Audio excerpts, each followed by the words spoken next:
إن الحمد لله نحمده ونستعينه ونستغفره ونعوذ بالله من شرور أنفسنا ومن سيئات أعمالنا من يهده الله فلا مضل له ومن يضلل فلا هادي له أشهد أن لا إله إلا الله وأشهد أن محمدا عبده ورسوله لا نبي بعده اللهم صل وسلم على محمد وعلى آله وصحبه أجمعين فقال الله تعالى في القرآن الكريم أعوذ بالله من الشيطان الرجيم يا أيها الذين آمنوا اتقوا الله حق تقاته ولا تموتن إلا وأنتم مسلمون أما بعد فإن أصدق الحديث كتاب الله وخير الهدي هدي محمد صلى الله عليه وسلم وشر الأمور محدثاتها وكل محدثة بدعة كل bid'ah dalalah wa kullu finnar. Alhamdulillah, kita bersyukur di siang yang redup ini kita masih diberikan iman, orang lain murtad, diberikan tauhid, orang lain musyrik, diberikan mudah, orang lain sulit, dalam rangka menghabiskan sisa usia yang tinggal sedikit. Apalagi bapak-bapak yang usia 62,5, Rasul itu 63. Rasulullah 63, Umar bin Khattab 63, Abu Bakar Siddiq 63, Imam Bukhari 54, Ujay 40, Nika Ardila 19. Jadi kematian tidak ada urusan dengan penyakit, tidak ada hubungan dengan usia. Tapi berapa banyak orang menghambur-hamburkan usia dan uangnya tanpa mengingat Allah. Saya ulangi buat sahabatku, ikhwan dan akhwat, berapa banyak manusia di muka bumi ini yang mengaku beriman kepada Allah, ikhlas menghamburkan usianya di mall dan di plaza, di kafe dan di jalan, dihabiskan tanpa mengingat usia akan berakhir. Saudaraku sekalian, ada banyak hal yang menjelaskan betapa orang yang suka membaca Al-Quran dan ta'alimul Quran itu diberikan keuntungan satu, diberikan ketenangan jiwa.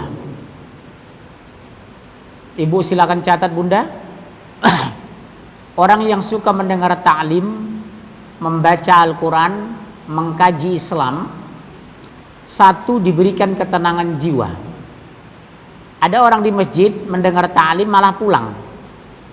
Seperti tadi kan, tiduran, mendengar dimulai salam malah keluar. Harusnya yang di luar masuk.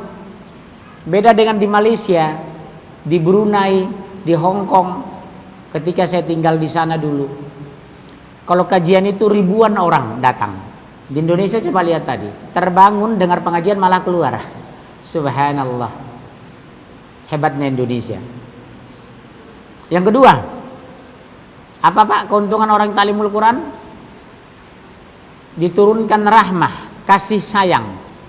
Allah lembutkan hati kita untuk selalu tunduk dan patuh kepadanya. Yang ketiga, keuntungan kita ta'limul Quran dan membaca Al-Quran. Sayap-sayap malaikat menaungi kita. Seandainya Allah takdirkan malaikat Jibril diturunkan dalam bentuk aslinya, panjang sayapnya dari timur ke barat menutupi matahari. Subhanallah. Yang ketiga, semut-semut di lubangnya, dan yang hidup di muka bumi berapa miliar semut beserta ikan di lautan mendoakan kita, memintakan ampun dosa kita kepada Allah. Saya ulangi, Bunda. Semut-semut di lubangnya dan semut yang hidup di muka bumi hari ini, ditambah ikan yang sedang berenang di lautan mendoakan kita, memintakan ampun atas doa kita kepada Allah. Masya Allah, luar biasa ya. Sampai bubar pengajian nanti. Selanjutnya, nomor berapa Bu? Nomor 4? Ya, nomor 5. Nama kita dan bapak kita disebut-sebut Allah hari ini dan sekarang. Nama kita disebut gubernur saja pun disebut Ahok, sudah senangnya bukan main. Ini disebut-sebut Allah beserta nama ayah kita sekarang. Yang keenam, yang ketujuh, Yang keenam, seandainya Allah takdirkan kita meninggal sekarang sampai kembali ke rumah sepulang dari ta'limul Quran ini, kita insya Allah mati syahid, jalan pintas masuk surga. Subhanallah. Saudaraku sekalian, semoga salawat dan salam melimpahkan kepada Rasulullah sallallahu alaihi wasallam, pejuang Islam yang amanah, ikhlas dan istiqomah. Ada orang berjuang tapi sayang belum istiqomah. Ada orang istiqomah tapi maaf belum ikhlas. Ada orang ikhlas tapi tidak istiqomah. Yang kita butuhkan pejuang Islam yang amanah, ikhlas dan istiqomah. Di siang hari yang redup ini, tema kita strategi penghancuran Islam di dunia. Materi ini jarang dibahas Ustadz. Satu, buka dalilnya. Tolong kasih mic mereka membaca terjemahan. Tolong kasih mic ya. Al-Quran surat 2 ayat 120. Satu, surat 2 Al-Baqarah 120. A'udzubillahi minasyaitonirrajim. Walan taradha ankal yahudu walan nasara hatta tattabi'a millatahum qul inna hudallahi huwal huda. Orang Yahudi dan Nasrani tidak akan pernah senang kepada kamu, berarti benci,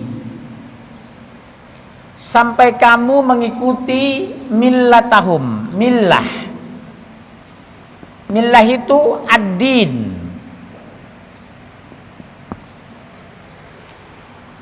Bapak, kalau saya dialog debat dengan Nasrani, baik Katolik, Protestan atau Prosetan ya, sering saya mengatakan satu-satunya agama di muka bumi ini yang bisa dipertanggungjawabkan secara ilmiah hanya Islam. Nanti keluar PCD saya Pak, udah selesai cetak, debat dengan 3 pendeta di gedung Depsos Otista tanggal 20 Ramadan kemarin, jam 9 sampai jam 12. Saya katakan begini, satu-satunya agama yang bisa dipertanggungjawabkan di muka bumi ini hanya Islam. Satu-satunya kitab suci di muka bumi ini yang tidak bisa diacak dan dirusak hanya Al-Quran. Yang ketiga, satu-satunya agama yang disiplin di muka bumi ini hanya Islam. Bapak lihat, bulan Ramadan 5 menit sebelum berbuka, bapak, anak, istri, ponakan, cucu, mantu berebutan remote mencari televisi mana yang paling cepat azannya. Betul? Karena disiplinnya umat Islam itu. Yang keempat Pak, satu-satunya agama di muka bumi ini yang bersih dan mengajarkan kesucian dalam hati, ucapan, perbuatan, fisik hanya Islam. Contoh, tidak sah sholat kita kalau tidak berwudu. Tidak sah wudu kalau tidak air suci. Secara medis dan uji klinis, Fanta, Coca-Cola, teh, susu halal, sah. Tapi maaf, tidak bisa menjadi air wudhu. Jadi kita high standard, harus suci dan mensucikan. Tapi dalam kenyataan Bunda silakan ke Jerman. Maaf, Bapak pernah ke Jerman? Belum? Kasihan ya Pak. Di Jerman itu ada namanya Sungai Rhein. Masukkan kaki ke Sungai Rhein, itu beningnya subhanallah. Padahal sekitar Sungai Rhein itu Kristen Protestan. Masukkan kaki ibu ke Ciliwung, 2 hari insya Allah infeksi. Betul? Padahal di pinggir Ciliwung 90% Muslim, Jawa, Sunda, Betawi. Kalau orang Batak tidak mau di pinggir kali. Betul?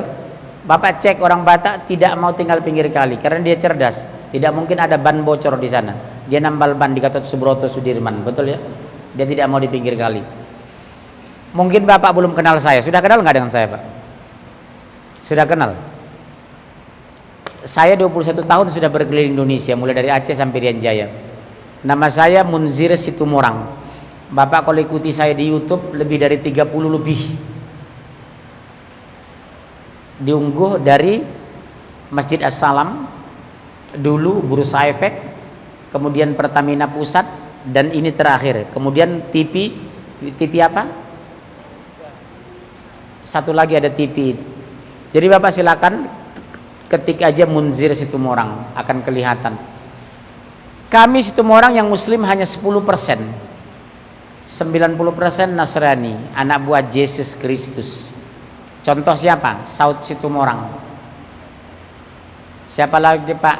Mantan Jaksa Agung bidang intelijen. Siapa itu? Erwin Situmorang. Kemudian dulu mantan Kepala Humas Depdagri, Dr. Situmorang. Yang muslim kami pejabat cuma satu tuh Pak kemarin. Sekjen Depsos, Dr. Gozali Situmorang. Dan ustadznya satu, Munzir Situmorang. Tapi itulah Islam bisa merubah. Lihat wajah saya. Biasanya orang Batak itu kan wajahnya khas Pak ya, amuba, asli muka Batak. Kalau wajah saya sudah seperti orang Garut, betul ya? Islam bisa merubah segalanya. Hebatnya Islam. Saya tidak pernah bangga dengan Batak saya, tapi saya bangga dengan Islam. Karena membuat kita masuk surga bukan sukunya, tapi iman dan takwanya. Sepakat ya Pak? Amanu wattaqu. Bapak jangan pernah marah dihina orang Jawa. Kita masuk Islam, kita masuk surga bukan karena Jawanya, tapi karena takwanya. Sepakat? Kalau nggak sepakat saya pulang. Ya, ibu-ibu sekalian, yang dihancurkan dari umat Islam awal Indonesia merdeka. Ibu tahu? Awal Indonesia merdeka Islam 90% lebih, hampir 99%. Sekarang Islam paling 80-84%. Awal Indonesia merdeka, syukuran kemerdekaan di masjid. Sekarang syukur nyanyi dengan berjoget. 71 tahun kemudian, syukuran dimaknai dengan manjat pinang dan mengejar bebek berenang di sungai. Apakah itu syukur dalam pandangan Islam? Sekarang pertanyaan, kenapa orang Yahudi dan Nasrani tidak senang kepada kita? Jawabnya, karena kedengkian Islam agama yang hak. Rasulullah khataman nabiyyin la nabiyya ba'da. Yang kedua, Islam satu-satunya agama tegas mengatur pemimpin. Gubernur Bapak sekarang Islam atau Kristen? Jujur. Gubernur Jakarta Islam atau Nasrani? Dalam Islam dibolehkan gak memimpin di luar Islam? La tattakhizu yahuda wan nasara auliya. Diharamkan kita menjadikan pemimpin, wali, saksi, sahabat orang-orang kafir. Tapi maaf, Indonesia mereka kuasai karena umat Islam terlambat membaca Al-Quran. Bagaimana strategi menghancurkan kita? Satu, karena temanya ini strategi penghancuran Islam. Satu, kuasai hukum. Sistem. Satu apa Pak? Satu, kuasai sistem hukum. Kedua, kuasai ekonomi. Ketiga, kuasai politik. Keempat, hancurkan gaya hidup atau lifestyle. Yang lima, kuasai tanah. Strategi mereka berhasil di Indonesia. Hitungan 71 tahun merdeka. Hukum kita hukum apa? Hukum apa Pak? Belanda. Ekonomi kita apa? Kapitalisme.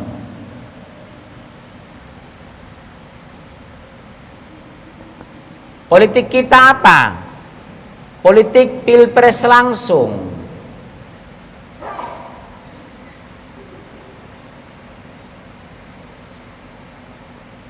Gaya hidup kita apa? Sudah tidak bermoral. Kalau bahasa agamanya akhlak. Sudah tidak berakhlak. Tanah kita dikuasai siapa? Non muslim. Habis Pak. Hukum kita Belanda. Sekarang pakai hukum apa kita Bu? Belanda atau hukum Islam? Padahal hukum Islam itu menguntungkan. Mas yang pakai jaket Mas. Sini Mas, saya kasih contoh. Ini Mas yang pakai jaket, masih muda saya lihat. Umur berapa Mas? 28, udah nikah? Amin ya, barakallah ya. Semoga dapat istri yang soleha, dapat keturunan yang beriman ya. Asli dari mana mas? Garut. Orang Sunda. Surangan di dia, kadia. Surangan. Abdi mah orang Batak bisa bahasa Sunda. Betul? Kadia mas, kadia. Bukan mas A. Kalau orang berzina dalam Islam apa? Dicampur 100 kali kan A? Iya. A sepakat nggak dengan hukum itu? Sepakat. Mulia nggak hukum itu? Mulia. Praktis nggak hukum itu? Iya. Contoh, betapa, lihat ke sana, jangan lihat saya. Seorang laki-laki yang belum menikah, wanita yang belum menikah berzina, Pak, itu 100 kali. Kenapa? Kalau kita lihat betapa mulianya hukum Allah, ketika dia melakukan hubungan seks, seluruh tubuhnya merasakan nikmat dari ujung rambut sampai ujung kuku.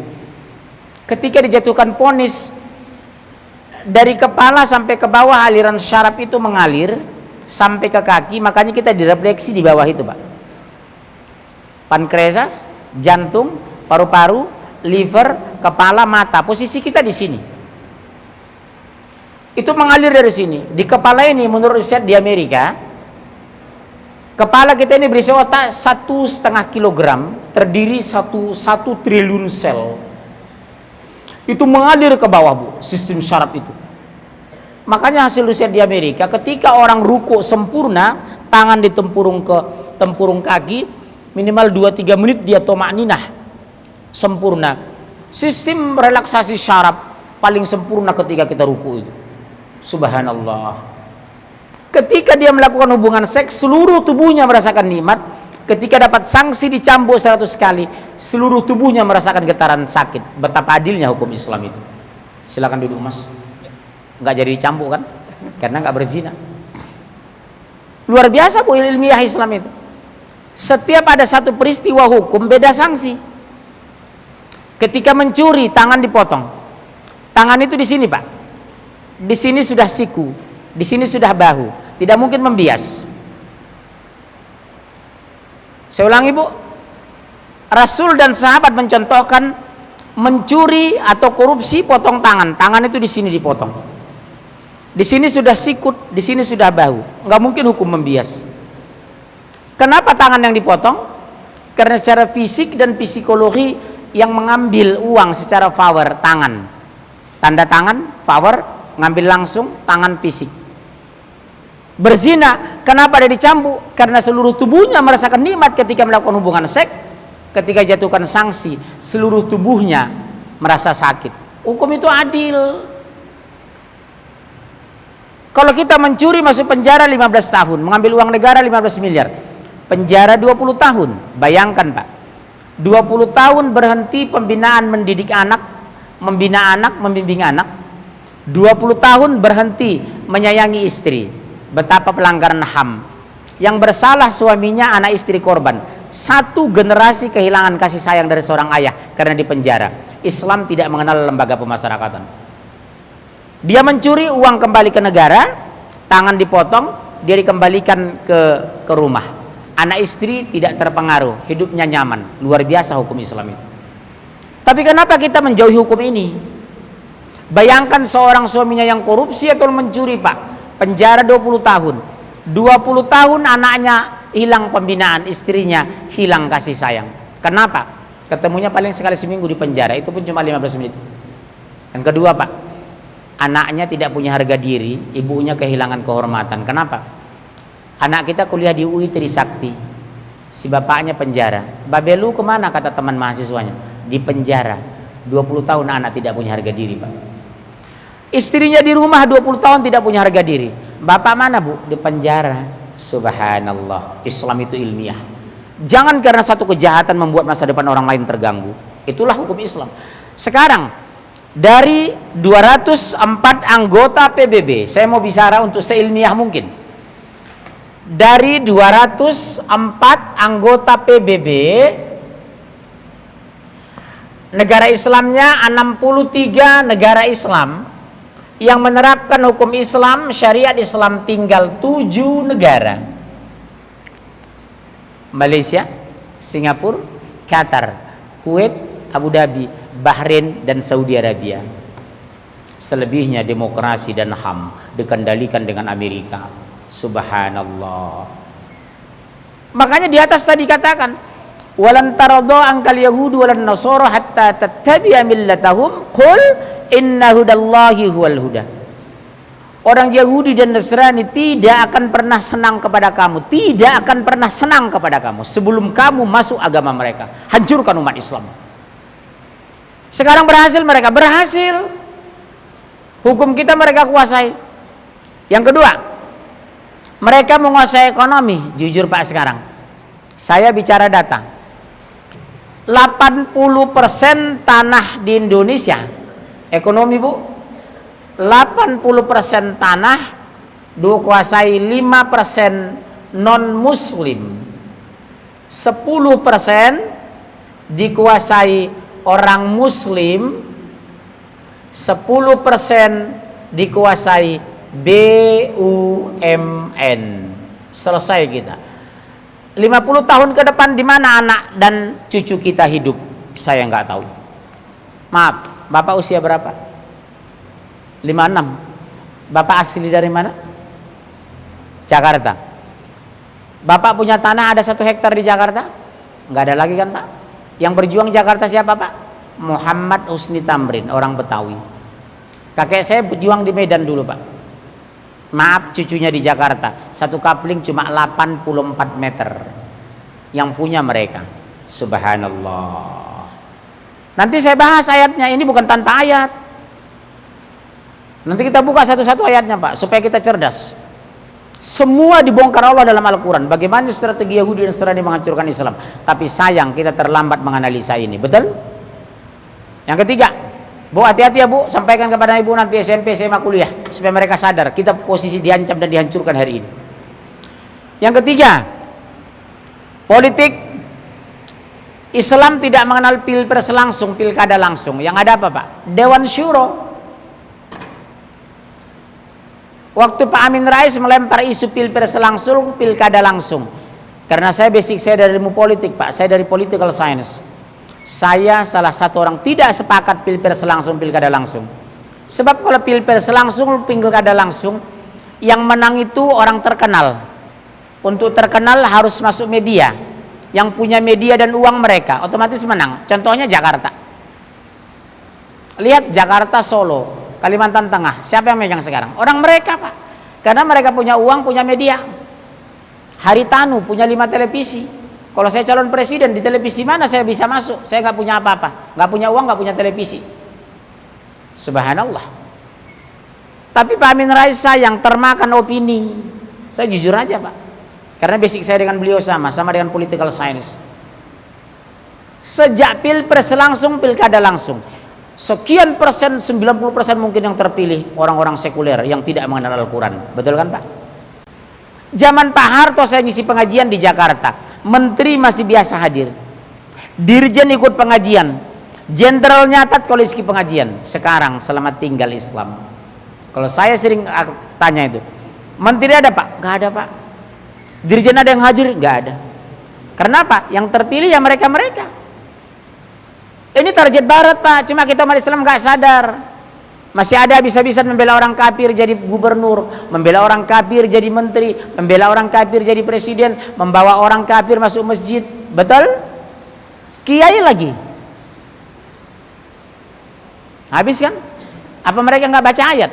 La tattakhizu yahuda wan nasara auliya.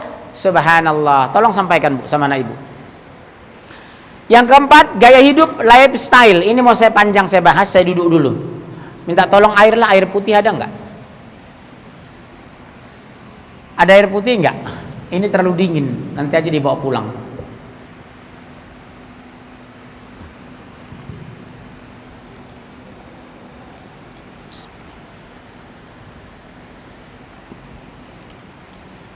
Pak, tolong Ibu jujur hari ini, jujur Bapak hari ini, jangan ada dusta di antara kita. Berapa kali anak Bapak buka HP, buka WA, berapa kali hari ini anak Ibu buka Quran? Berapa kali Bunda? Jujur hari ini, siapa Bunda yang tadi pagi anaknya habis sholat subuh tidak baca Quran? Angkat tangan Bunda. Siapa tadi yang anaknya habis sholat subuh tidak baca Quran? Angkat tangan. tidak baca Quran? Siapa? Bapak-bapak, siapa tadi anaknya, istrinya habis subuh tidak baca Quran? Angkat tangan. Habis kan tak? Awal Indonesia merdeka, Jakarta berdengung sampai awal 21 tahun yang lalu saya masuk Jakarta. Saya bangga dengan lihat orang Betawi. Habis sholat maghrib, mereka semua musola masjid berdengung suara anak-anak Betawi baca Quran. 71 tahun kemudian, Bapak jujur Pak, kalau mau jujur Pak, hampir semua mall dan plaza sekarang diset menjadi bertemakan kafe. Logika sosiologi dan psikologi, anak kalau duduk di kafe hanya segelas kopi itu tahan berjam-jam duduk, 4-6 jam duduk di kafe. Kalau sudah 6 jam di kafe, kapan masuk masjidnya?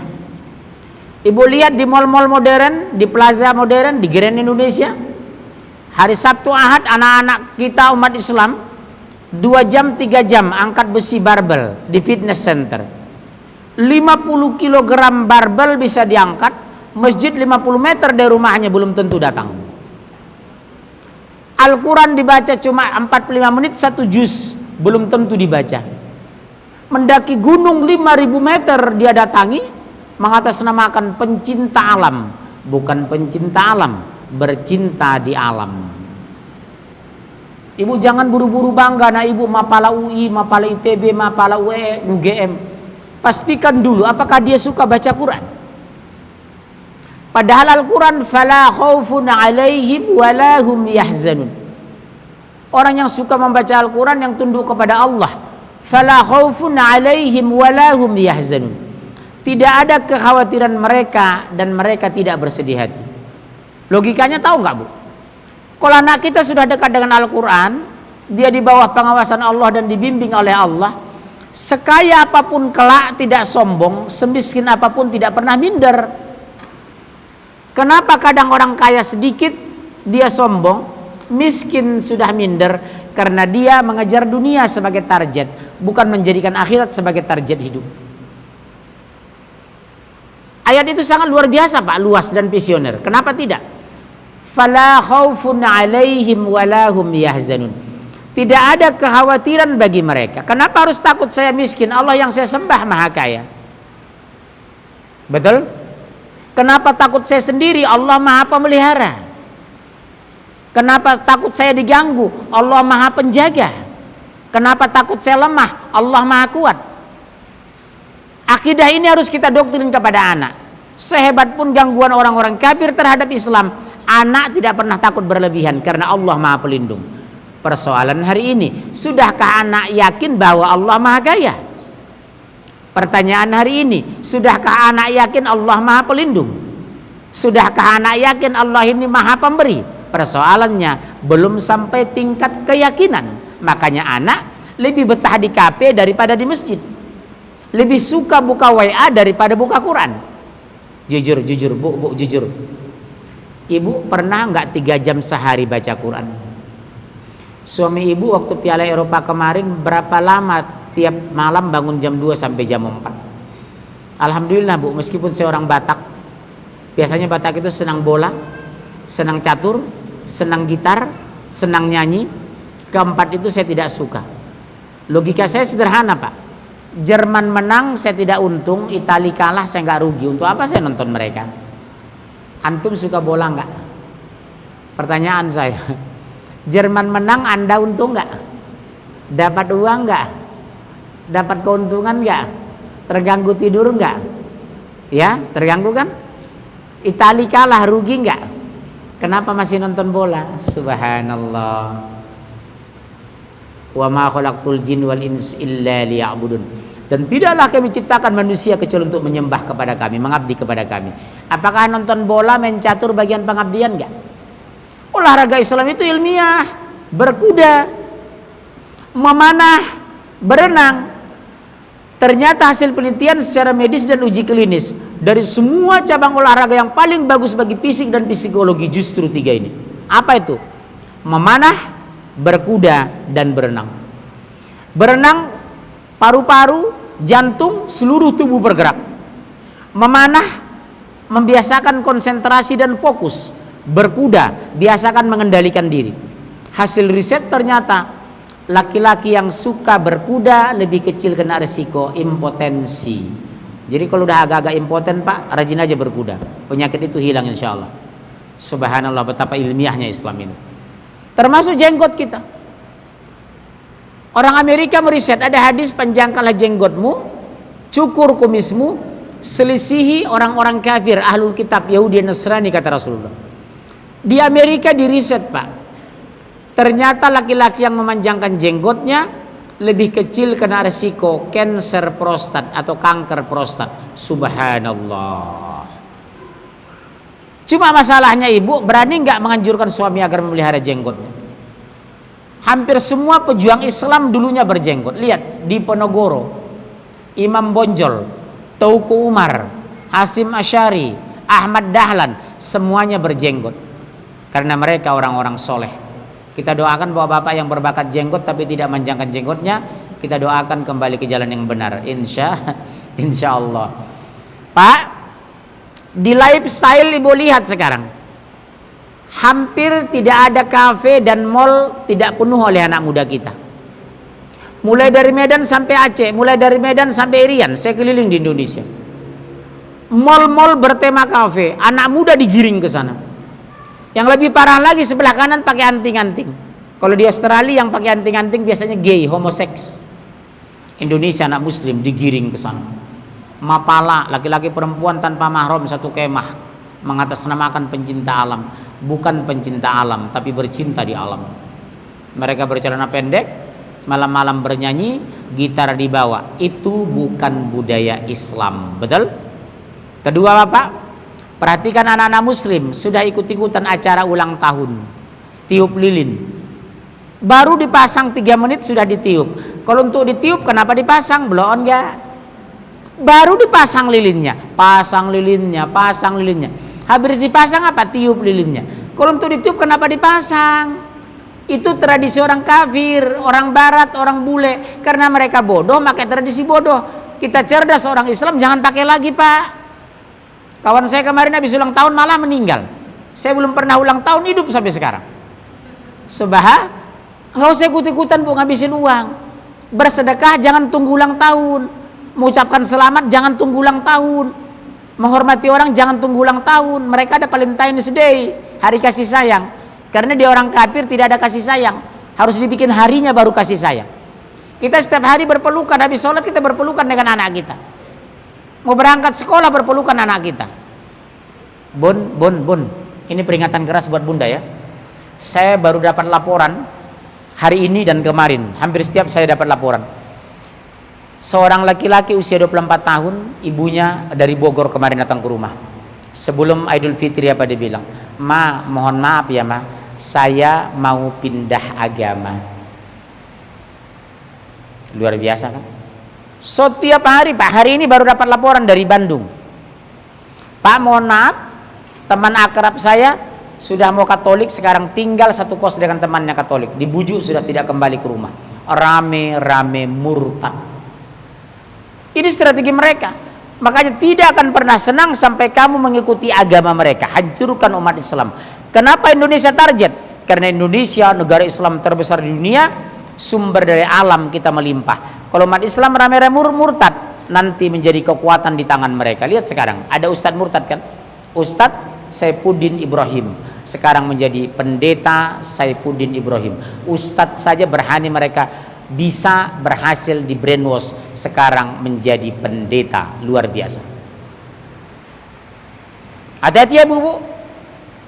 Setiap hari hampir sama laporan lewat WA saya, SMS, telepon. Pak, anak saya murtad. Tuh di Rawamangun Bu. Suaminya sakit stroke. Jadi anaknya dibanguni, sarjana IKIP Jakarta, UNJ. Nak tolong bangun ya nak, jaga papa, mama sudah kelelahan. Tapi kamu sholat subuh dulu nak. Iya mah. Ditunggu-tunggu tidak ada gemerjik suara di kamar mandi. Nak sholat nak, udah lewat subuh lama. Maaf ya ma, saya sudah Kristen. Perempuan Bu, sarjana. Sebelum lebaran tinggal Jakarta Selatan. orang kaya raya, maaf, anaknya S1 dari London, Melbourne, S2 dari London, bulan 4 kemarin dibaptis murtad. Subhanallah, nauzubillah Pak. Setiap hari target mereka, Bapak tahu target mereka, mulai dari 2015 kemarin mereka sudah masang target minimal 2000 kakak setiap provinsi umat Islam harus kita murtadkan. Satu kakak katakanlah anak 3, suami istri 5, kali 2000 kali 12 bulan, setahun berapa? 300.000 lebih target mau dimurtadkan setiap tahun di Indonesia. Sasarannya siapa? Anak-anak ibu. Makanya mohon maaf ya Bu, jangan tersinggung. Tolong dievaluasi kebiasaan memberikan apartemen kepada anak SMA dan kuliah. Ketika dia tinggal di apartemen, sekali seminggu pulang ke rumah, seminggu digarap sama pendeta dan teman akrabnya mahasiswa. Di Jakarta Timur Pak sudah ada laporan pengurus Rois, ya, remaja Islam, wanitanya berjilbab, sholat tidak tinggal 5 kali. Ternyata dekati teman anaknya, temannya sendiri orang akrab, satu SMA orang Ambon. Sekarang sholat sudah ditinggalkan, jilbab dibuka, selangkah lagi sudah murtad. Ini laporan 3 bulan yang lalu, bisa jadi sekarang sudah murtad. Kenapa sampai sehancur ini? Pertemuan berikutnya kita bahas strategi mendoktrin akidah kepada anak. Ini baru strategi penghancuran Islam secara general. Sampai jam berapa ini? Jam 2 aja ya. Nah Bu, apalagi Bu? Berhasilkah mereka menghancurkan kita? Oh ternyata belum. Mereka bikin satu gerakan strategis. Apa itu Bu? Satu, Ibu catat ya, tolong sampaikan di rumah nanti. Satu, kuasai media. Dia menguasai dunia. Ketiga, kuasai pasar. Dia akan menguasai ekonomi. Ketiga, kuasai intelijen. Dia akan menguasai informasi. Keempat, kuasai tanah. Dia akan menguasai negara. Sekarang 4 variabel Ibu lihat, tolong Bu. Siapa menguasai media, dia menguasai dunia. Coba lihat televisi swasta, semua kompak satu bahasa. Malam Idul Fitri yang diangkat di media apa? 16 orang terinjak-injak di Jakarta berebutan zakat fitrah. 3 orang meninggal di Jawa Tengah berebutan zakat fitrah. Nanti bulan Idul Adha yang diangkat media berlomba mereka beritakan apa? 14 orang terinjak-injak di Istiqlal berebutan daging kurban 7 ons. Setiap ada bom meledak di gereja, 10 tahun diangkat sama televisi swasta. Tapi masjid dibakar di Tolikara, hilang berita. Betul? Kenapa? Siapa menguasai media, dia menguasai dunia. Tapi ketika malam Natal yang diberitakan apa Bunda? Kasih Yesus turun ke muka bumi ini untuk semua. Amin, haleluya. Yesus turun ke muka bumi ini membawa damai, haleluya. Mereka tuduh Pak, saya ada blog saya, Dialog Islam Kristen Pak di WA saya. Habis-habisan mereka menghujat Allah, menghujat Rasul, menghina Islam, mengatakan Islam korupsi segala malam. Saya jawab, dikumpulkan pejabat Indonesia sejak merdeka sampai sekarang korupsi belum tentu 100 triliun. Uang dilarikan orang-orang kafir dari Indonesia lebih dari 1.300 triliun. Kenapa tidak pernah diangkat? Satu presiden PKS yang korupsi 3 bulan masuk ELC, tapi orang partai sekuler, bupati, gubernur belum tentu dimasukkan media. Strategi mereka apa? Kuasai media, mereka mengendalikan. Makanya Ibu hati-hati nonton televisi. Dampingi anak ketika menonton televisi, karena konsumerisme dibangun di media. Anak-anak muslim digiring ke sana, berjam-jam di kafe, berjam-jam di mall, berjam-jam di sana. Kapan mereka mau masuk masjid? Boya, siapa menguasai media, dia menguasai dunia. Jujur sekarang Bu, ibu lebih percaya kadang media daripada Al-Quran. Umat Islam lebih percaya kepada koran mereka daripada kita. Maaf, jujur. Jujur, boleh jujur ya. Belum pernah saya pergoki Republika di tangan orang Cina dan Batak Kristen. Belum pernah saya temui orang Cina Katolik, orang Batak Kristen membaca Republika. Tapi Kompas di rumah orang Islam, parduain, betul? Kenapa bukan perusahaan Islam yang kita majukan? Kalau saya nggak mau Pak.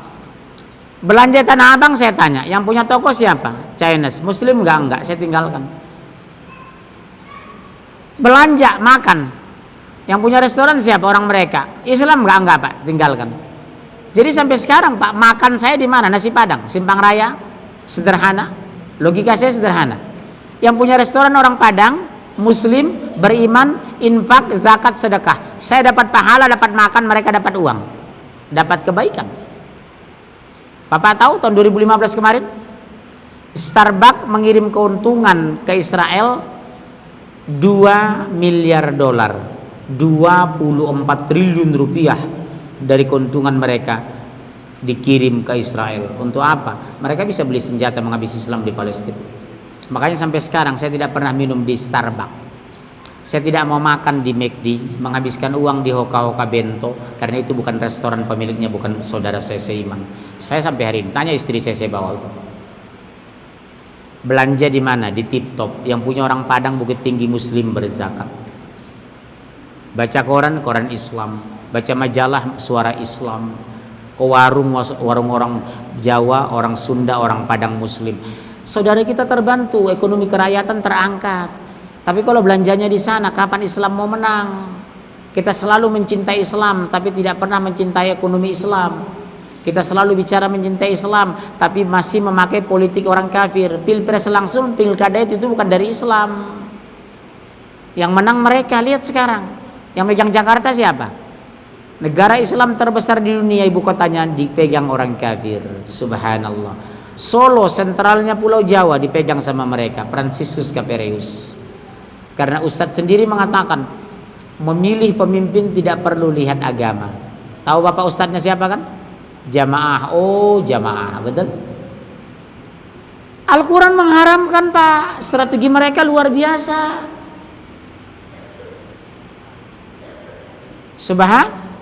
Subhanallah. Jadi kita bangun kecintaan Indonesia, karena yang berjuang Indonesia saudara kita seiman. Mari kita bangun negeri ini agar negeri ini menjadi maju dan berkah.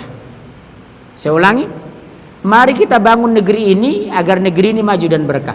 Untuk menjadi negara maju itu mudah, tapi tidak mudah menjadi negara berkah. Betul ya Pak? Sepakat? Oke, yang ketiga, siapa menguasai intelijen, dia menguasai informasi. Segmen ini mereka senang. Kalau sudah mereka menguasai, habis kita Pak. Bagaimana agar kita bersatu, kita kompak dan kita kuat. Yang keempat, siapa menguasai tanah, dia menguasai negara. Ini rekaman tolong jangan dimasukkan nanti ya. Kalau diunggah ke YouTube, banyak bahasa yang tidak perlu dimasukkan nanti. 1. 5 perusahaan, matikan aja nggak apa-apa sebentar. 5 perusahaan, 80% menguasai tanah strategis. 5 perusahaan.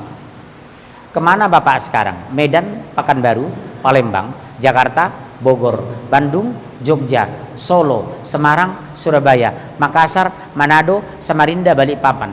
15 kota besar mereka menguasai. Kemana antum? Antum umur berapa Mas?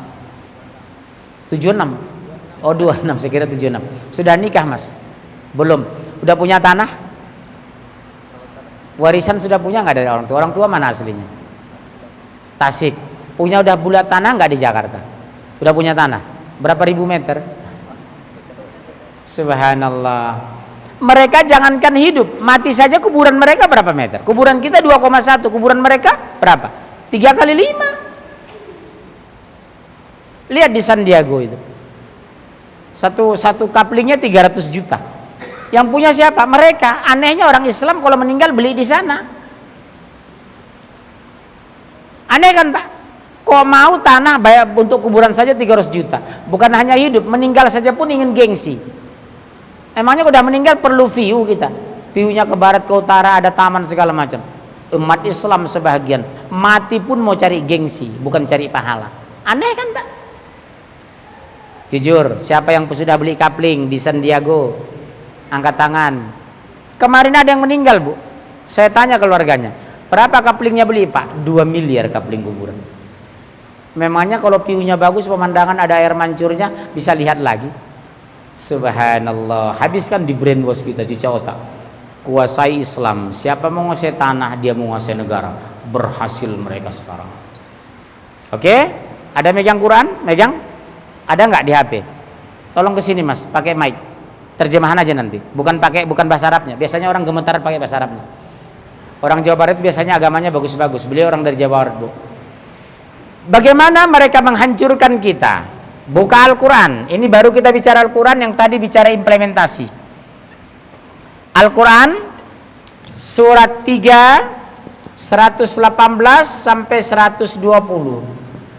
Surat 9 ayat 34. Surat 2 ayat 105 plus 109. Surat 4 144. Surat 5 51 plus 57. Surat 60 ayat 1. Silakan dibaca Mas.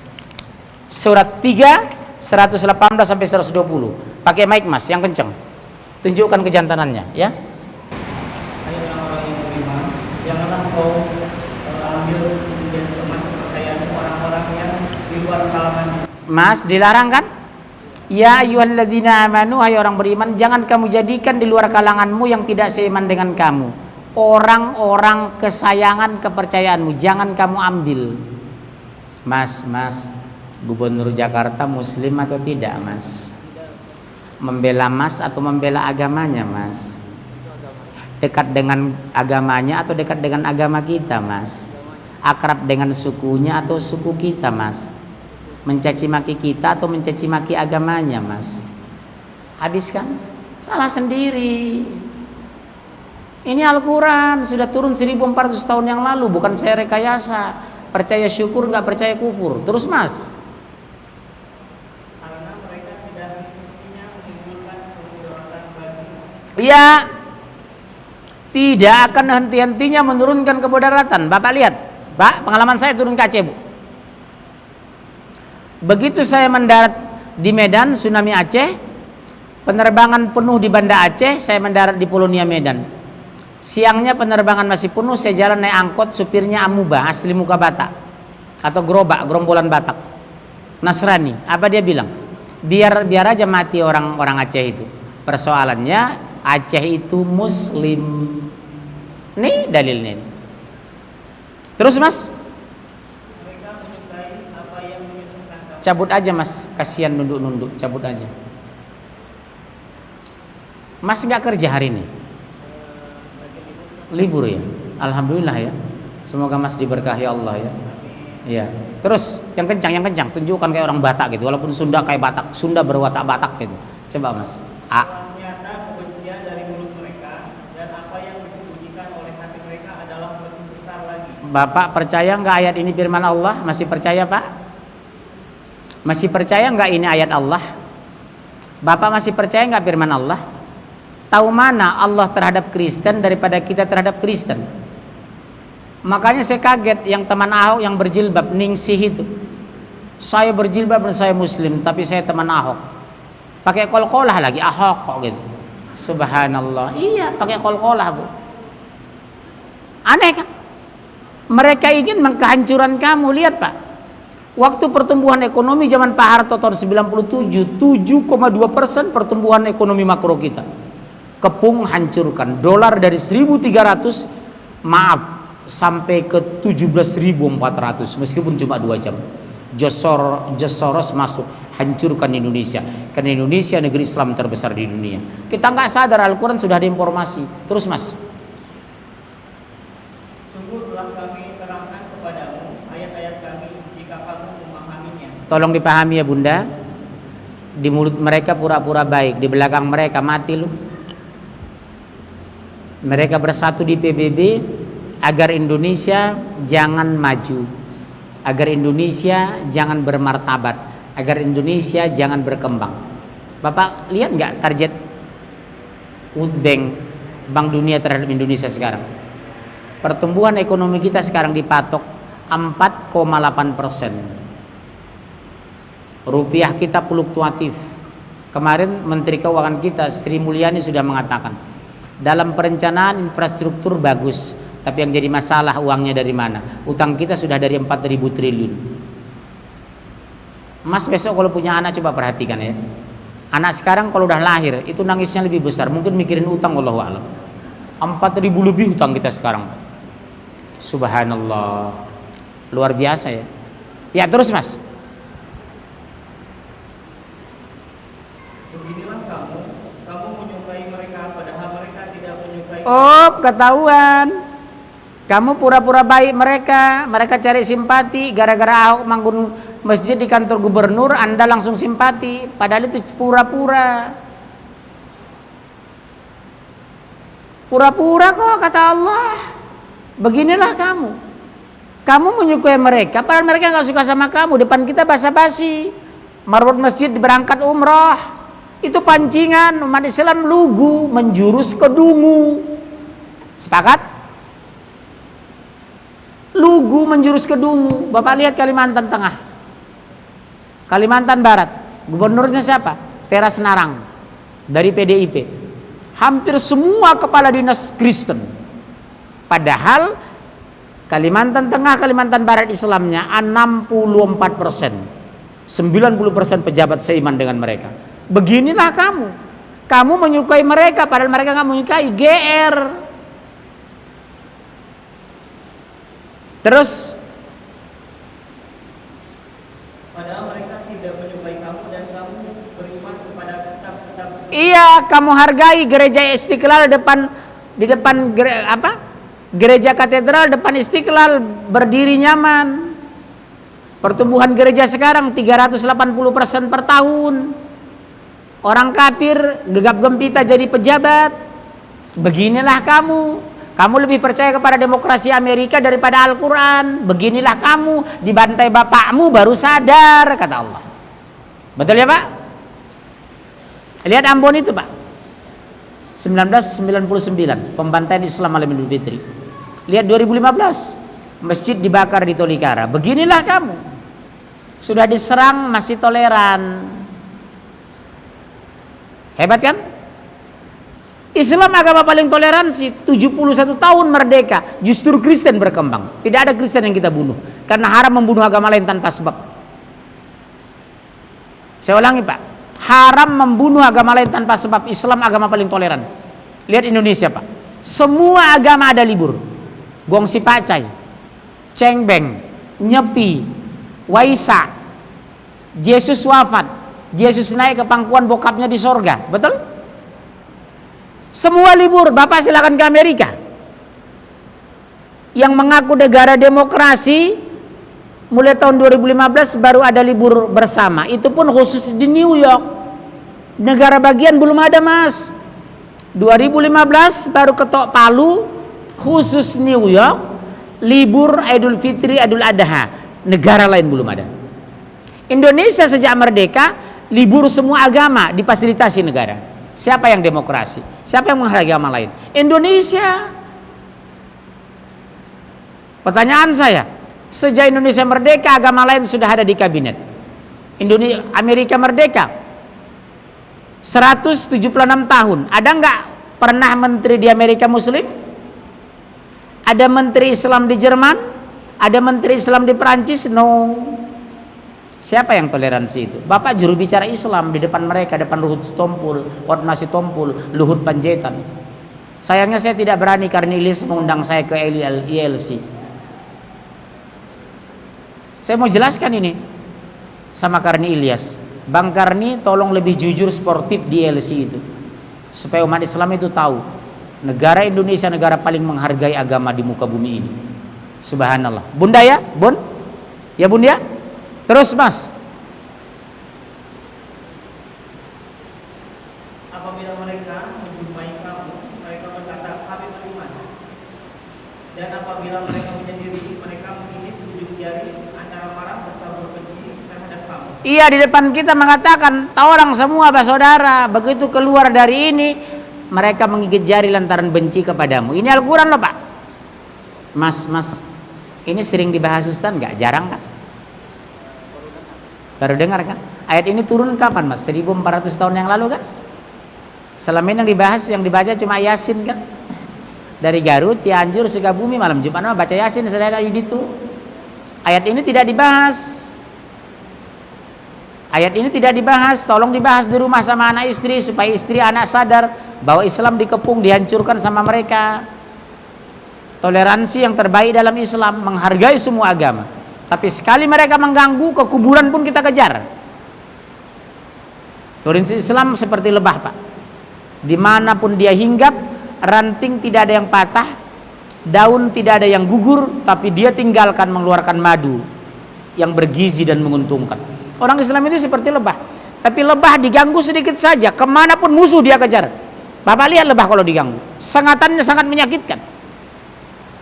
Tapi kalau tidak diganggu, ranting tidak ada yang patah, daun tidak ada yang gugur, pohon tidak ada yang rusak.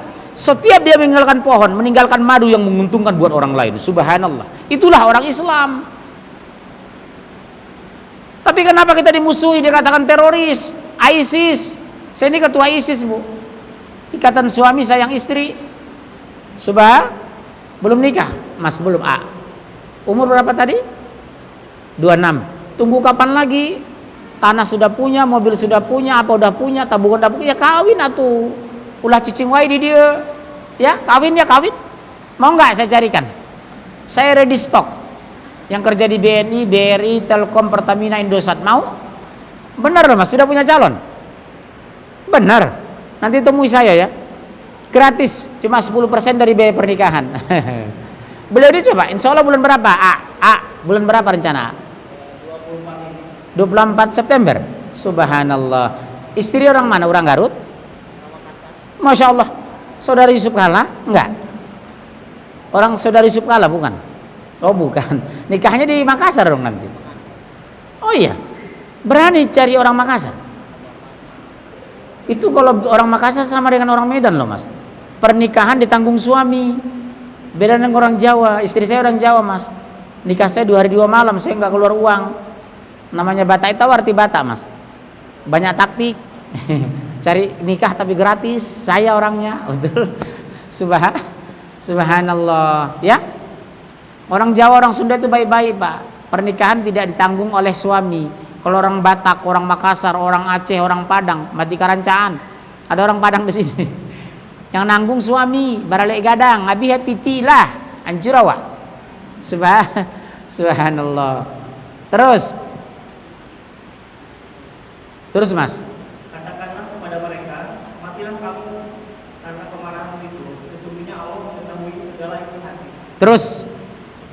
Baca terus sampai 120. Jika kamu memperoleh kebaikan, saya mereka bersedih hati. Oh, ketahuan Pak. 1997 pertumbuhan ekonomi kita di atas 7,2%. Josoros menghancurkan rupiah. Terjadi ras penarikan uang dari bank. Susu meningkat. Saya masih ingat Pak. Abang saya beli Kijang kapsul di awal itu 37 juta cash. 1998 sudah 120 juta cash. Langsung dolar naik, rupiah hancur, ekonomi kita porak-poranda. Kenapa? Berbahaya jika Indonesia menjadi negara maju. Kenapa? Negara Islam terbesar di dunia. Nih dalilnya ada ini. Sedih mereka kita maju. Bahaya Indonesia maju karena Islam terbesar di dunia. Makanya jangan heran Pak, kampus kita dihancurkan, ranking perguruan tinggi kita di bawah, dosen kita lari ke Malaysia, mahasiswa kita tidur-tiduran, anak muda kita main trek dan geng motor. Saya belum pergoki orang Cina geng motor, nggak ada Pak, itu orang Islam. Yang nyanyi-nyanyi Simpang 5 itu bukan anak Ahok, bukan ponakan Haritanu, itu anak-anak Muslim. Kemana ibunya malam-malam hari itu? Bu, tolong perhatian ya Bu, tolong ya Bunda ya. Strategi menghancurkan anak Islam ada 3, kita bahas tahun 2017 nanti. Pertama, tebar narkoba. Kedua, pornografi. Yang ketiga, murtadkan. Nanti ayatnya ada di sini, Pak. Saya ulangi. Strategi global secara mikro menghancurkan anak Islam. Ini makronya, Pak. Mikronya, tebar narkoba. Kedua, pornografi. Yang ketiga, murtadkan. Habis. Terus ayat itu, Mas. Tetapi jika kamu mendapat bencana, mereka bergembira karenanya. Oh, tsunami Aceh, orang Batak-Batak amuba, Pak, asli muka Batak, senangnya bukan main. Biar aja orang Batak itu, orang Aceh itu mati. Tsunami korban berapa, Pak? 200.000 orang Muslim orang Aceh itu. Mereka tepuk tangan. Ini kata Allah lah, bukan kata saya, bukan fitnah loh, Pak. Jika kamu hancur, mereka senang. Jika kita maju, mereka sedih. SMS, senang melihat kita susah, susah melihat kita senang. Ini bukan kata saya, ini qala Allah Ta'ala dalam Al-Quran. Percaya ya, percaya Al-Quran? Masih percaya? Luar biasa loh informasi ini. Tapi sayang, ini jarang dibahas Ustadz. Yang dibahas surga neraka, pahala dosa. Surga neraka, pahala dosa. Tapi tantangan yang menghancurkan Islam tidak dibahas ayat-ayat ini, disembunyikan. Saya makanya kecewa sama ustadz-ustadz sebagian di Indonesia. Kenapa ayat ini disembunyikan? Ya, malam Jumat baca Yasin doang, Istighosah kubro, zikir bersama. Yang harusnya kan fikir bersama supaya Indonesia ini maju. Zikirnya nanti malam, Pak, sendiri di rumah. Itu lebih afdol. Keluarkan air mata. Itu bagus zikir seperti itu. Fikirnya baru kita bersama. Kalau orang cerdas berkumpul akan melahirkan gagasan membangun kebangsaan ini. Tapi kalau zikir bersama, tidak mau berpikir, tangisan keluar, setelah itu bubar. Ya, sepakat? Sepakat, Pak? Kalau nggak sepakat saya pulang. Terus. Jika kamu bersabar dan bertakwa, niscaya tipu daya mereka sedikit pun tidak mendatangkan kemudaratan kepadamu. Pertanyaan hari ini, kenapa kita korban tanah kita dikuasai? Udara kita diambil Singapura, emas kita diambil Amerika, tanah kita diambil China, buruh kita dikuasai Tiongkok, hutan kita diambil Malaysia, karena kita belum bertakwa. Kalau sudah bertakwa seutuhnya, mustahil kita dibiarkan seperti ini. Ibu lihat, Bu, tanah kita subur, tapi beras kita impor. Rumput di mana-mana, daging kita dari Australia. Susu yang kita minum dari New Zealand, durian yang kita makan dari Bangkok, pepaya yang kita konsumsi dari California. Sekarang kan lebih rame, Pak, pepaya California, durian Bangkok, beras import, sapi Australia, susu New Zealand, wanitanya dari luar negeri. Terus yang kita punya mana? Kenapa sampai terjadi? Walakin kazzabu, mereka mendustakan ayat kami. Suka ngaji tapi masih ngerumpi, rajin haji tapi masih korupsi, suka sedekah tapi masih serakah, rajin ke masjid tapi masih jahat, hijab dipakai tapi tidak peduli, puasa Senin Kemis tapi tidak sensitif. Ini yang terjadi di Indonesia. Saya, Pak, pernah luar negeri, HP saya tinggal berjam-jam tidak hilang, dari pagi sampai jam 10 malam. Di Jakarta HP tinggal di tempat wudhu, 2 menit hilang. Sebenarnya bukan hilang, diambil orang, lupa mengembalikan, terbawa sama dia, cuma lupa kembalikan. Mas yang baju merah itu pernah ikut pengajian saya ya? Di mana? Ya? Iya, saya lihat wajahnya nggak berubah ya. Luar biasa mereka ini, berhasil. Kenapa kita gagal menghadapi mereka padahal kita mayoritas, negara kita kaya, tanah kita subur, air kita melimpah, lautan kita di mana-mana, ikan tapi mahal. Bapak lihat Saudi Arabia, beratus-ratus kilometer mereka korek pasir, yang keluar apa, Pak? Minyak, menguntungkan. Mereka ngebor tanah mencari air bersih, yang keluar gas, menguntungkan. Kita mencari minyak di Lapindo, yang keluar lumpur. Kenapa tidak diberkahi? Walakin kazzabu, mereka mendustakan ayat kami. Bu, tadi subuh masih baca Quran nggak, Bu? Siapa yang nggak baca Quran habis sholat subuh angkat tangan. Boleh jujur sebelum dihisap di padang mahsyar. 1, 2, 3 orang, terus naik 4, 5. Oh, naik terus ini kayak dolar ya, naik terus. Pertanyaan kedua Bunda, jujur saja ya, lebih bagus jujur. Siapa yang tadi pagi tidak menyuruh anaknya membaca Al-Quran? Angkat tangan. Kenapa Bunda? Al-Quran 1 juz cuma 45 menit. Kemana habis asar? Dimana habis subuh? Kemana habis zuhur? Harus ada evaluasi loh. Kalau nggak ada evaluasi tidak ada koreksi. Hidup sebentar, pertanggungjawaban lama. Surga itu apa Pak? Surga itu kekal. Hati-hati. Terus Mas, ayat berikutnya. Waktu 10 menit lagi. Saya mau ngisi acara lagi nih. Buka surat 934. At-Taubah 934.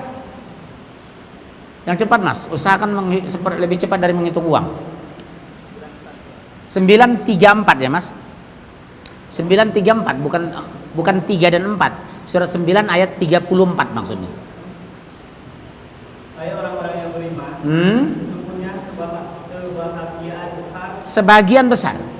Bukan sebahagian, sebahagian. Iya.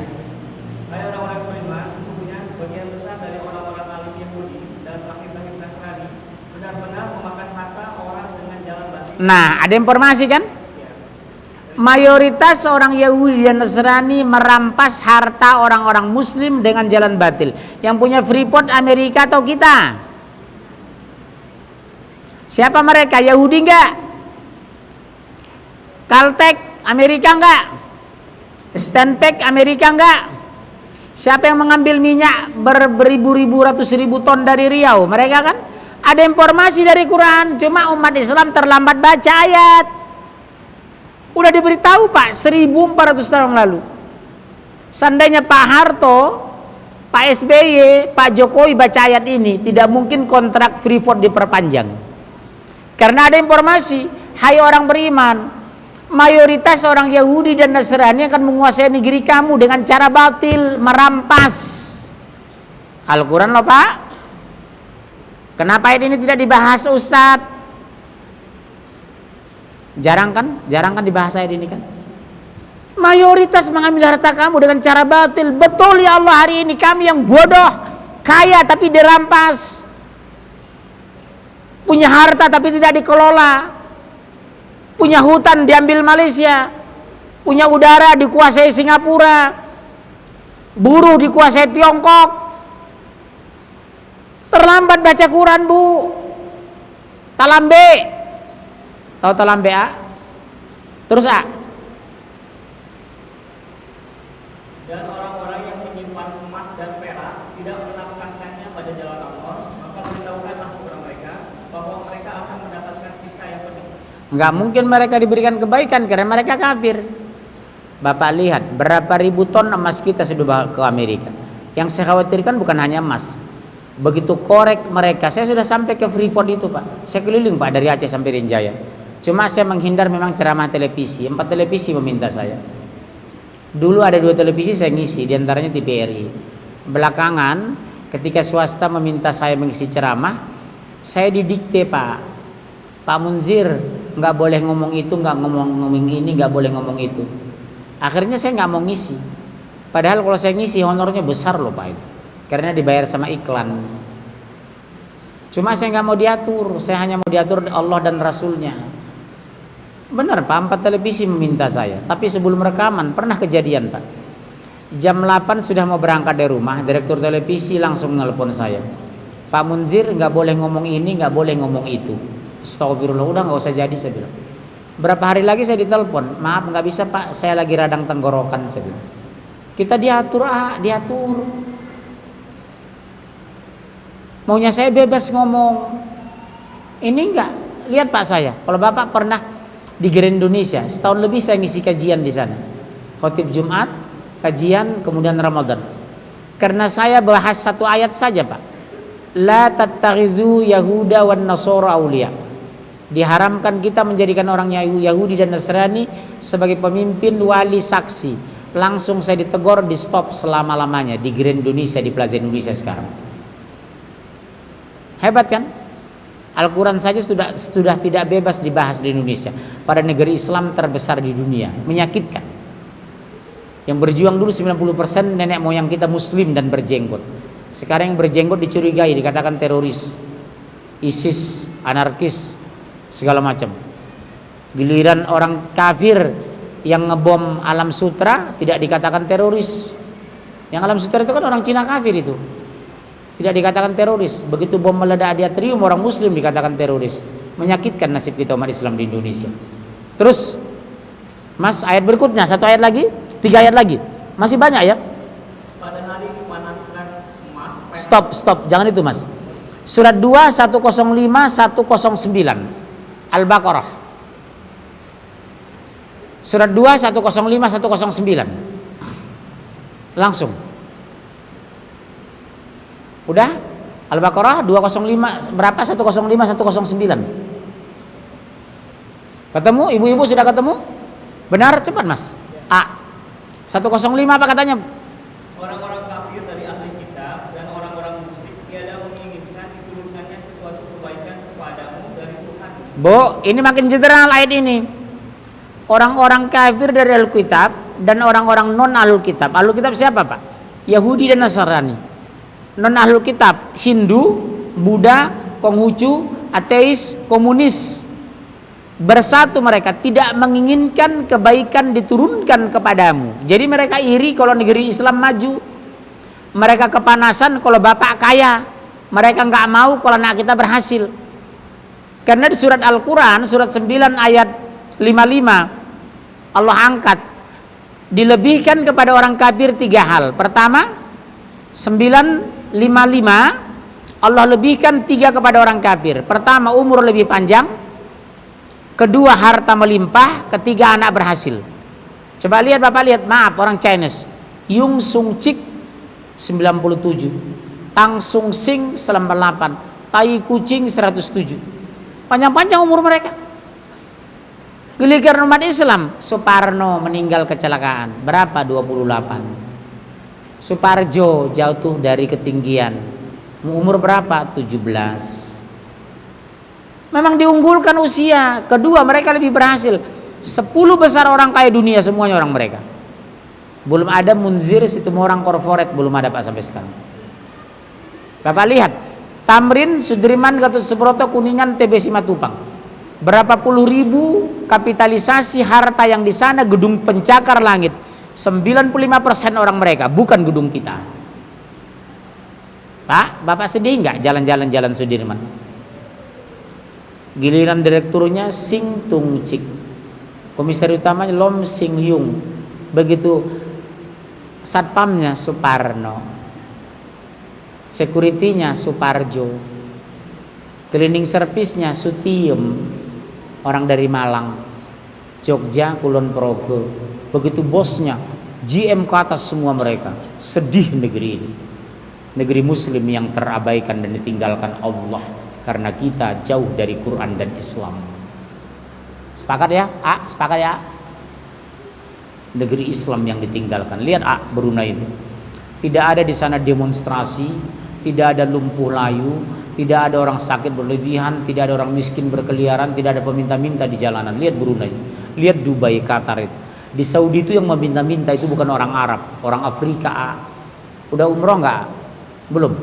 Nanti A kalau umroh haji, kalau A pergoki orang meminta-minta di sana, itu bukan orang Arab, itu orang Afrika. Di Saudi itu Pak, kaya raya diminta zakat, miskin diberi zakat. Fair di sana. Kalau kita lain Pak, kewajiban beragama kita bayar zakat, kewajiban bernegara kita bayar pajak. Sekarang ada lagi tax amnesty, harus dilapor Mas. Padahal rumah saya sudah bayar PBB, mobil saya sudah bayar pajak, masih juga dilapor. Kok nggak lapor ambil 30%, kan serakah. Makanya PP Muhammadiyah menggugat ini ke Mahkamah Konstitusi. Luar biasa loh besok ini. Ini membias ini karena saya ngerti hukum. Tax amnesty, kalau kita tidak protes ini akan membias kemana-mana. Kita orang miskin jadi kena biasnya.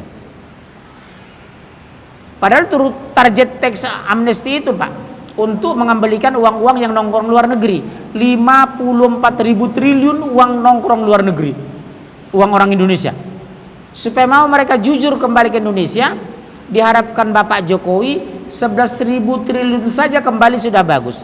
Sekarang baru sekitar 600 triliun, masih jauh panggang dari api, Pak. Tiba-tiba sekarang teks amnesti sudah mau melebar. Semua orang harus wajib lapor. Untuk apa saya lapor? Mobil saya sudah bayar pajak.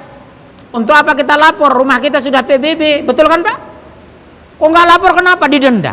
Kan biadab ini kalau sampai diterapkan ini, Pak. Saya protes keras di sini. Supaya dengar ini Dirjen Pajak, dengar Presiden ini. Kalau sampai ini melebar, kita harus bangkit, protes. Kita dizolimi, jangan mau mas. Ulah cicing wae di dia. Ujang lisit aja, betul? Ulah cicing di dia, panjenengan sampean. Ya, ulah cicing di Makassar. Terus Dan Allah menentukan siapa yang dikehendakinya untuk diberi rahmat. Dan Allah mempunyai karunia yang besar. Ya, 109. Ini langsung puncaknya di sini, Pak. Kita tutup di ayat ini. Ayat berikutnya kita bahas tahun 2017. 109, apa kata Allah? Sebagian besar ahli kitab menginginkan agar mereka dapat mengembalikan kamu kepada kekafiran setelah kamu beriman. Nah, inilah pemurtadan itu, Pak. Ada informasi 1400 tahun yang lalu. Mayoritas orang Yahudi dan Nasrani ingin mengembalikan kamu kepada kekafiran setelah kamu beriman. Kesimpulan kajian saya mau ngomong lagi di Jakarta, di Bekasi, Pak. Udah 1,5 jam. Kesimpulan hari ini, satu, strategi pertama yang mereka mainkan, bangun kebencian. Yang kedua, infiltrasi kepada umat Islam. Yang ketiga, kuasai sumber daya minyak, emas, dan perak. Yang keempat, murtadkan mereka. Ayat berikutnya kita bahas tahun 2017. Insya saya buka sini. Hati-hati, Pak. Sampai hari kiamat mereka akan berusaha menghancurkan kita. Ini kata Allah, bukan kata saya. Sekarang saya buka session tanya jawab. One man one question, one woman one question. Satu orang satu, lebih satu dikenakan tarif. Silakan Bapak. Bapak pernah mengikuti pengajian saya ya? Di YouTube. Oh iya. Silakan, nama, status, Pak. Kasih mic sama Bapak itu loh, Mas, pakai ini aja, saya pakai itu.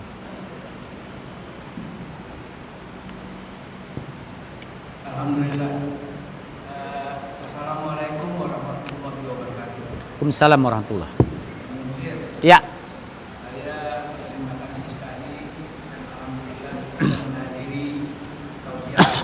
Iya. Mungkin banyak yang bertanya jadi saya lama-lama. Jadi Bapak memang boleh dikatakan kalau orang Islam tahu adalah pionir untuk memperbaiki keadaan atau kehidupan orang Muslim, terutama di Indonesia menjadi lebih baik. Satu contoh saja, hadirin dan hadirat yang saya muliakan. Kalau Anda masuk mall, berapa persen orang kita yang masuk mall? Itu saja, gampang sederhana. Berarti itu kita itu hanya paling-paling Indo shopping aja. Indo shopping. Jadi tidak membeli, hanya lihat-lihat doang. Ya. Nah, karena memang tidak punya uang. Ya. Nah, sedangkan mallnya siapa yang punya? Yang membeli siapa yang punya? Jadi kita tidak menjadi tuan rumah di negara sendiri. Tadi Pak, saya mencatat media, siapa menguasai media, menguasai dunia. Siapa menguasai pasar, menguasai ekonomi, menguasai intelijen, menguasai informasi, menguasai tanah, menguasai dunia juga. Jadi sadarlah kita orang Muslim di Indonesia ini bahwa sudah terjadi pembodohan yang lama, berkelanjutan dari penjajahan 350 tahun oleh koloni yang jelek sekali koloni itu. Divide et impera, pemecah belah, mengadu-adu, etnis, suku, agama, dan mereka juga orang Kristen, ya, orang Belanda itu Kristen, Yahudi lagi. Jadi memang kesempatan 350 tahun, bayangin, 350 tahun dijajah. Jadi begini singkatnya Pak, jadi kita harus mulai bergerak dari sekarang. Orang-orang kita sudah mulai cerdas. Dari mana kita mulai bergerak? Yaitu peranan ibu-ibu yang penting. Mudah-mudahan tidak terlalu banyak ibu-ibu yang ikut bekerja mencari uang. Hanya mengurus anak-anak saja, biarlah suaminya saja yang mencari uang, supaya ibu-ibu itu mempunyai peranan penting dan sangat ditakuti dan dihormati karena dia dilahirkan dari rahim ibu dan akan menurut apa yang ibu katakan.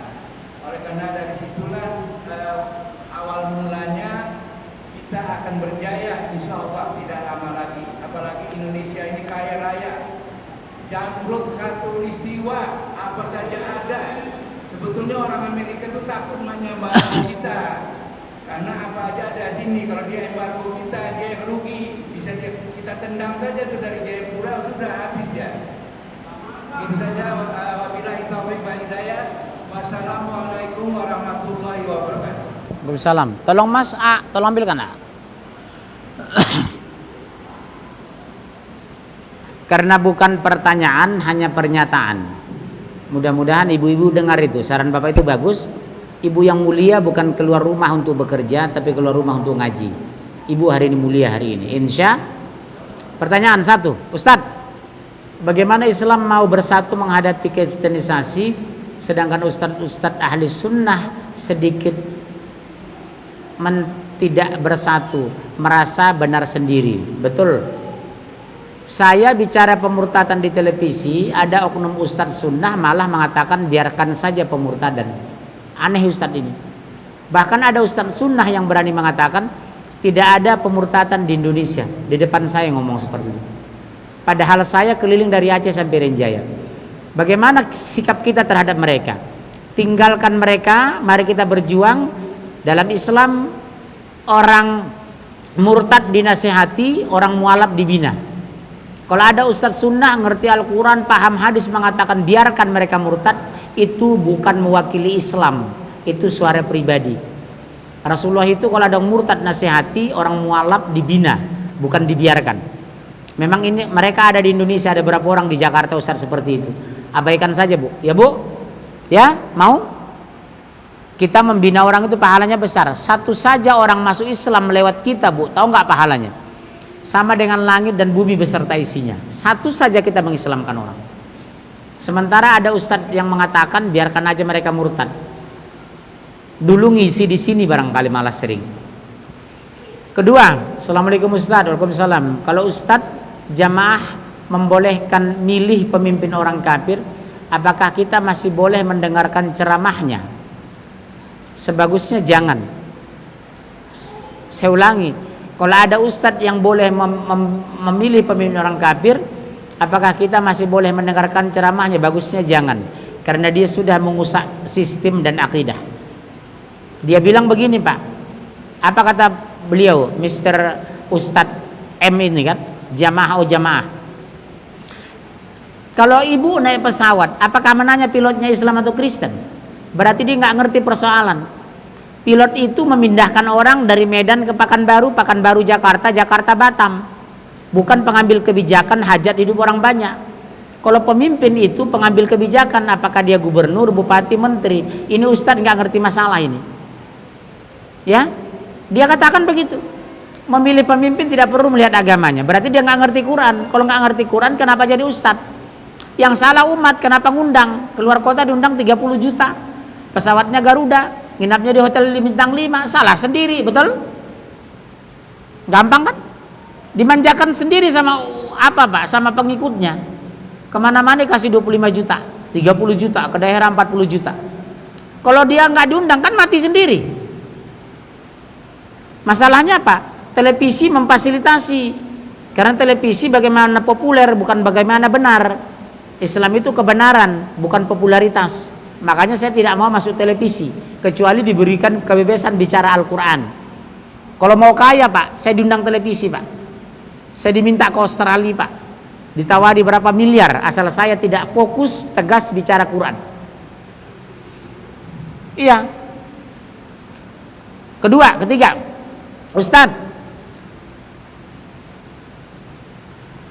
Ustadz mencerna amnesti pajak atau teks amnesti, bagaimana hukumnya jika kita umat Islam berdemo? Apakah boleh hukum demonstrasi? Sebenarnya Islam tidak membolehkan demonstrasi. Yang paling bagus melobi DPR atau kita gugat ke Mahkamah Konstitusi. Lebih fair, kita tidak berpanas-panas, ibu tidak capek ke tanah lapang. Di Mahkamah Konstitusi ada saudara kita Islam yang sangat hangat. Siapa itu, Bu? Pak Patrialis Akbar. Beliau itu komitmen terhadap Islam dan konsisten membela Islam. Makanya didepak dari kabinet. Berapa orang saya perhatikan Islam yang taat di kabinet disingkirkan karena berpihak kepada Islam dan membela Islam. Termasuk Pak Patrialis Akbar waktu zaman Pak SBY. Dia salah satu hakim di Mahkamah Konstitusi dan saya mengisi di Mahkamah Konstitusi. Nanti kita bela, kita doakan. Alhamdulillah kawan-kawan kita dari Muhammadiyah sudah sepakat menggugat teks amnesti ke Mahkamah Konstitusi. Makanya Pak SBY sekarang Pak Jokowi ketar-ketir ini. Makanya sekarang langsung direvisi bahwa target teks amnesti bukan berlaku untuk semua manusia yang dikenakan pajak di Indonesia, tapi khusus dana yang nongkrong di luar negeri. Udah mulai takut ini Pak Presiden kita. Karena kalau kita jujur menggugat di Mahkamah Konstitusi, insya Allah kita menang. Karena pakar-pakar hukum banyak di sana. Saya siap membantu, Bu. Yang ketiga, Ustadz, sekarang kajian-kajian sunnah merabak di mana-mana. Akan tetapi terjadi persaingan di majelis-majelis taklim untuk mengundang ustadz yang populer, hingga mereka berani membayar atau membeli lebih tinggi daripada yang lain. Sehingga beberapa ustadz pun tergoda untuk memilih yang amplopnya lebih besar infaknya dan yang jamaahnya berduit. Saya komentari, saya tahu ini ustadz-ustadz seperti ini. Di Bekasi karena amplopnya kecil-kecil 300, 400, 500, 600 itu ditinggal oleh oknum ustadz tertentu yang mengatakan sunnah. Semua lari ke Pondok Indah, BSD, Bintaro karena rata-rata di atas 1,5 juta. Saya tahu ini. Akhirnya sekarang saya menyisir pengajian-pengajian pinggiran di Bekasi. Karena saya tanya, Ustadz Anu kemana, Bu? Nggak bisa pasti, Bu. Begitu di Pondok Indah mereka nggak berhalangan. Di BSD nggak pernah nggak datang. Di Menteng mereka hadir terus. Saya curiga. Saya tanya amplopnya sekian, di sini sekian, ya wajar gitu aja, ya sudah. Kita ikut aja lah. Padahal rezeki itu dari Allah. Ya. Jadi saya sekarang menyisir di Bekasi. Yang amplopnya 300, 250, 500, 750. Sementara Jakarta Selatan saya kadang dikasih orang $1.000 memang. 14 juta. Iya, saya jujur, Pak. Saya kadang dikasih $1.000. Nanti orangnya nambah lagi, Pak. Ceramah Bapak bagus, dikasih 2,5 juta. Jadi 16 juta sekali ngomong 1 jam. Tapi bagi saya ceramah itu bukan berapa uang saya dapatkan, tapi berapa banyak jamaah yang serius. Dikasih uang $3.000 pun kalau main-main saya tinggalkan. Dikasih uang 3 juta juga kalau serius saya terima gitu loh. Nggak saya tolak insya Allah. Komentar saya seperti itu. Kita doakan mereka supaya kembali ke jalan yang benar. Meskipun saya pribadi kecewa. Kenapa pengajian yang ustadznya yang amplopnya kecil ditinggal, giliran Jakarta Selatan amplopnya besar tidak pernah berhalangan. Ini pengalaman sudah sekian tahun saya lihat kawan-kawan ini. Tidak semua, ada 3-4 orang memang. Jadi akhirnya Bekasi ditinggal ustadz sunnah. Lari semua ke selatan. Saya nggak tahu di sini berapa $1.000. Ada $3.000 di sini, Bu. Subhanallah, wallahu a'lam bishawab. Oke, ada pertanyaan satu lagi. Bapak-bapak ada? Baik, kalau nggak ada saya tutup. Nanti kita sambung tahun 2018. Insya kita bahas bagaimana strategi dakwah eksternal. Sekira cukup sekian. Terima kasih banyak. Doa kafaratul majlis. Subhanakallah bihamdika. Asyhadu an la ilaha illa anta astaghfiruka wa atubu ilaik. Assalamualaikum warahmatullahi wabarakatuh.